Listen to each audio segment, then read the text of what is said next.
حضرت ابوبکر صدیق رضی اللہ تعالیٰ عنہ ارشاد فرماتے ہیں میں حضور کے ساتھ تھا، ایک میدان سے ہم گزر رہے تھے تو ساتھ ہی ایک باغ تھا، وہاں بڑا رش تھا، لوگ بڑے اکٹھے تھے، بہت سارے لوگ جمع تھے۔ نبی پاک صلی اللہ علیہ وسلم نے فرمایا ابو بکر پتہ کرو کیا ہوا۔ جناب صدیق اکبر رضی اللہ تعالیٰ عنہ تشریف لائے اور واپس جا کے عرض کرنے لگے یا رسول اللہ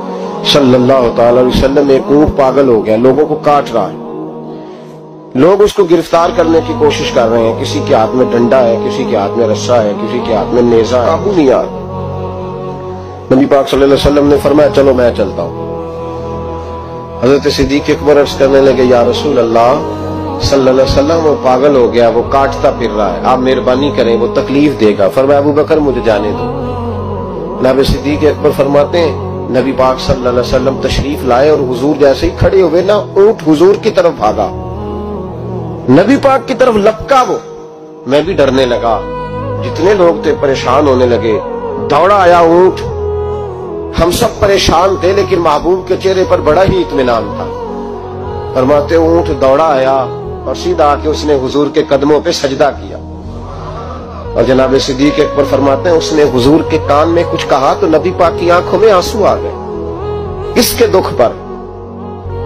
او بھائی غور تو کرو، اس بات کو سمجھو تو صحیح، تو جیتے جاگتے ہنستے کھیلتے انسان کے دکھ پر پریشان نہیں ہوتا، تو مسلمان پڑوسی ساتھ رہنے والا، پلنے والا، بسنے والا،